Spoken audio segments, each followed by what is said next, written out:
धन्यवाद सभापति महोदय। मैं आपका विशेष धन्यवाद देता हूं कि आपने मुझे बजट पर बोलने का अवसर दिया है। मैं अपने सभी साथी जो विपक्ष के बोले हैं उनसे अपनी बात को जोड़ते हुए मैं भी इस बजट के विरोध में खड़ा हुआ हूं। अध्यक्ष महोदय, ये बजट टारगेटेड बजट है, ये बजट फोकस्ड है।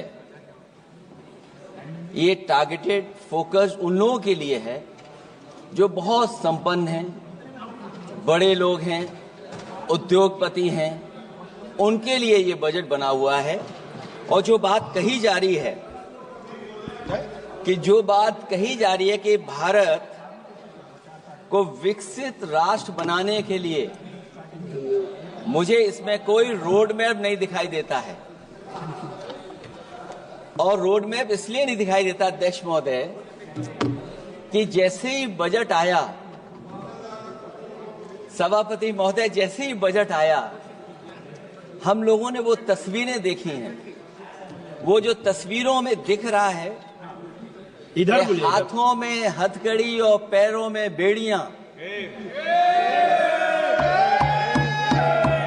क्या सभापति महोदय 10 बजट इस देश के लिए इसलिए बनाए गए थे कि जब 11वां बजट आएगा तो पूरा देश और पूरी दुनिया ये देखेगी कि भारत के लोग हथकड़ी लगा करके और बेड़ियों को लगा करके भारत लौटाए गए। सभापति महोदय,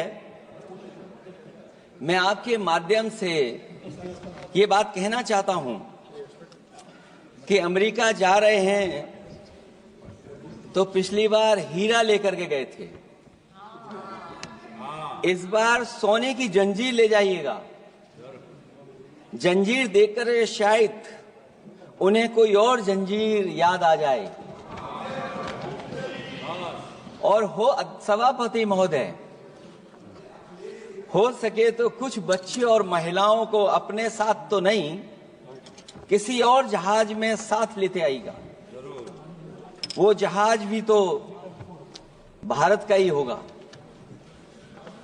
इतना हक तो उनका बनता ही है कि कम से कम दूसरों की ठगी से शिकार कुछ लोग तो बाइज्जत देश लौट सकें। वैसे सवाल ये भी है कि आपके रहते ऐसी ठगी कैसे फल फूल रही है। और सभापति महोदय, इस ठगी से सबसे ज्यादा अगर प्रभावित कहीं के लोग हैं तो वो गुजरात के प्रभावित लोग हैं। क्या यही सभापति हमारे विकसित भारत की तस्वीर है? सभापति महोदय, एक दूसरी तस्वीर भी हम लोगों ने देखी। महाकुंभ, जो 144 साल बाद एक झूठा प्रचार किया गया। 144 साल।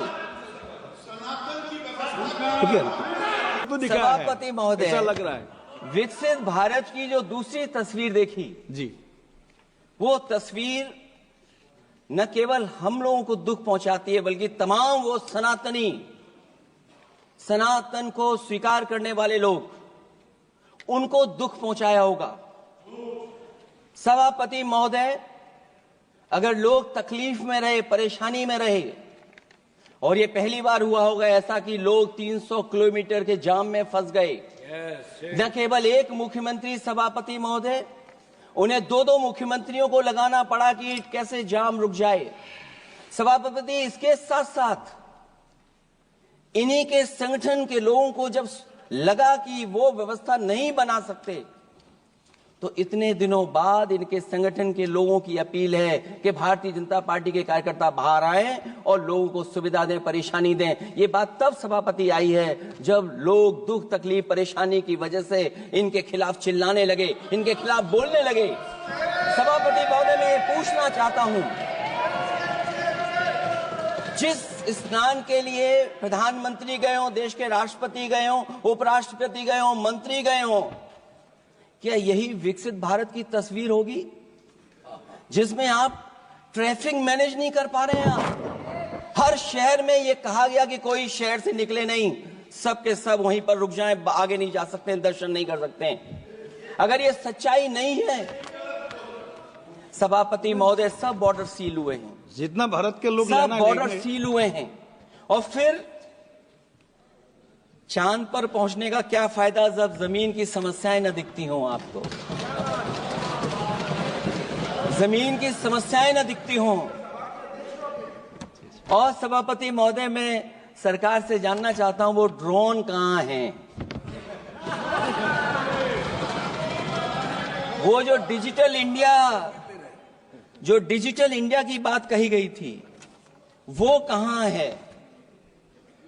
जो लोग अभी तक इस बात की डिजिट नहीं दे पा रहे हैं कि कितने लोगों की जान गई है, कितने लोग वहां पर खो गए हैं।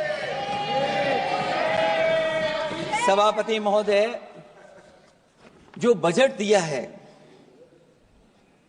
जो बजट में बातें निकल करके आ रही हैं, बजट में पीडीए के उत्थान के लिए कुछ भी नहीं है सभापति महोदय।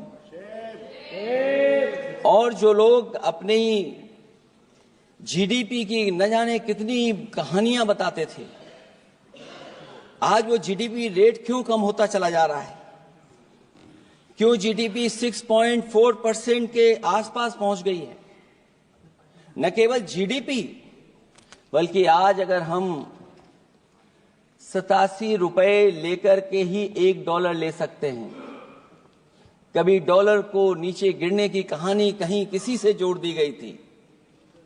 आज सोचिए कितने रुपए हम इकट्ठे करते हैं, तब जाकर के हमें $1 मिलता है। क्या सरकार के पास इसका कोई जवाब है? इस ग्रोथ रेट के कम होने का कारण जो सभापति महोदय मुझे समझ में आता है, वो इन्वेस्टमेंट की कमी और कंजप्शन की कमी है। ये देश की आर्थिक विकास की स्थिति पर प्रश्न चिन्ह लगाता है। और यही नहीं सभापति महोदय, जो भेदभाव बढ़ता चला जा रहा है, जो खाई पैदा होती जा रही है, इन्हीं के आंकड़े बताते हैं कि खाई कितनी है। मुट्ठी भर लोगों के पास पूरे देश की संपदा पहुंच गई। जो ज्यादा लोग हैं वो गरीब हैं। उनके जीवन यापन के लिए 80 करोड़ लोगों को आपको राशन बांटना पड़ रहा है। क्या यही विकसित भारत की तस्वीर है? और फिर दुनिया में हम पर कैपिटा इनकम में कहां खड़े हैं? अगर हम केवल सरकार से, सभापति महोदय, आपके माध्यम से जानना चाहें कि जिन परिवारों को आप राशन दे रहे हैं, उन परिवारों की पर कैपिटा इनकम क्या है? और अगर विकसित भारत की तस्वीर लेकर के ये सरकार चलना चाहती है, तो कम से कम सरकार की सभापति महोदय जिम्मेदारी बनती है कि जो 80 करोड़ लोग राशन पा रहे हैं, उनके आपकी पर कैपिटा इनकम क्या है? 10 साल गुजरने के बाद भी और इतने बजट आने के बाद भी आज तक किसानों की आय दोगुनी नहीं हुई। यह हमारे तमाम माननीय सदस्य समय समय पर अपने क्षेत्र की जो समस्या है, फसल को लेकर के सवाल खड़ा करते हैं। कई किसान नेता आंदोलन कर रहे हैं, अभी भी आंदोलन चल रहा है। सभापति महोदय, इस सरकार के पास जो विकसित भारत का सपना दिखा रही है, अभी तक किसान की आय दोगुनी कैसे हो, उसका कोई रोड मैप नहीं है इनके पास। अगर कोई रोड मैप रहा हो तो बता दें हमें।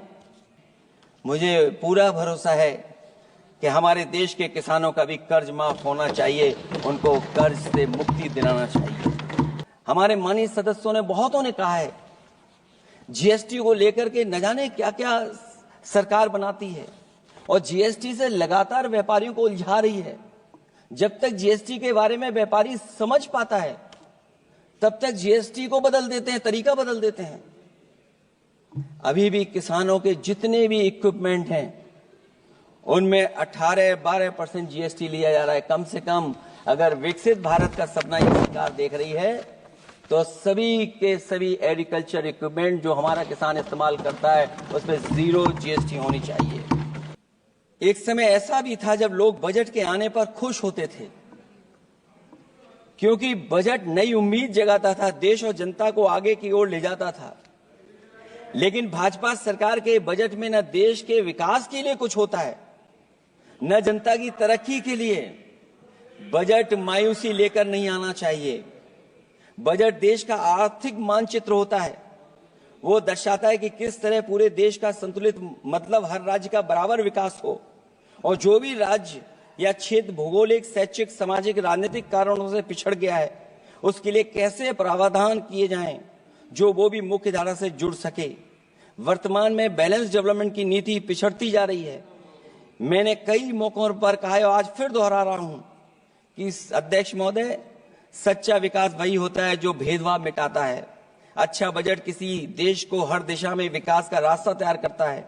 इन्हीं अर्थों में बजट लोकतांत्रिक होता है जो समाज के हर वर्ग के लिए लाभकारी होता है। ये सबसे आखिरी व्यक्ति को ताकत देकर के उसे आर्थिक मुख्यधारा से जोड़ता है। ये बजट होता है। और मैं तो कहूंगा अध्यक्ष महोदय, मिट जाए अमीरी गरीबी के बीच की वो सब खाई जिसमें भेदभाव और गैर बराबरी की जड़ें जमाई। और ऐसी खबरें देखने के लिए सब्सक्राइब कीजिए हमारे यूट्यूब चैनल को। वीडियो पसंद आए तो लाइक, कमेंट और शेयर जरूर कीजिए। शुक्रिया।